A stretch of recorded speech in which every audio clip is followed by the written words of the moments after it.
Hello everyone, welcome back to my YouTube channel Learn with Panda.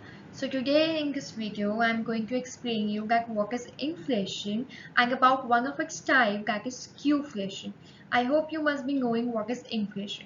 Inflation is something increasing the price level of the product from its actual price.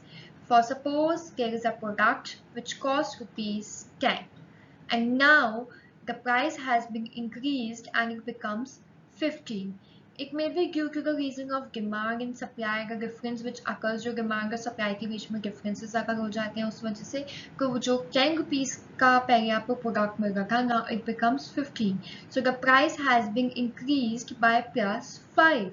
So this is termed as inflation when there is a general rise in the price level of the product.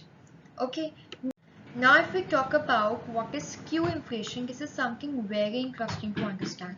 Okay, suppose there is a product whose price has been increased. This can be due to the differences in demand and supply. Suppose the demand has been increased and there is shortage in supply. Demand increase हो गई है और supply उस product की हो नहीं गई. Or there is a jobs cut down. This scenario we have seen in COVID-19 situation.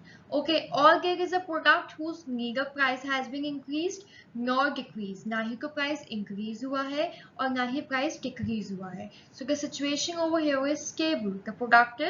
The price of the product is stable. Or the third one is the product price has been decreased, maybe due to some discount has been given to the particular product.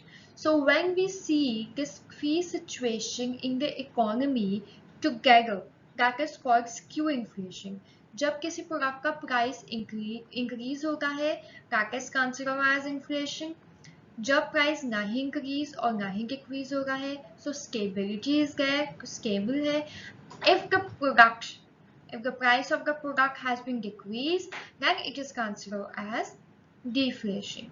So when we see these three situations in the economy all together, that is considered as skewflation. So this was all about inflation and skew inflation.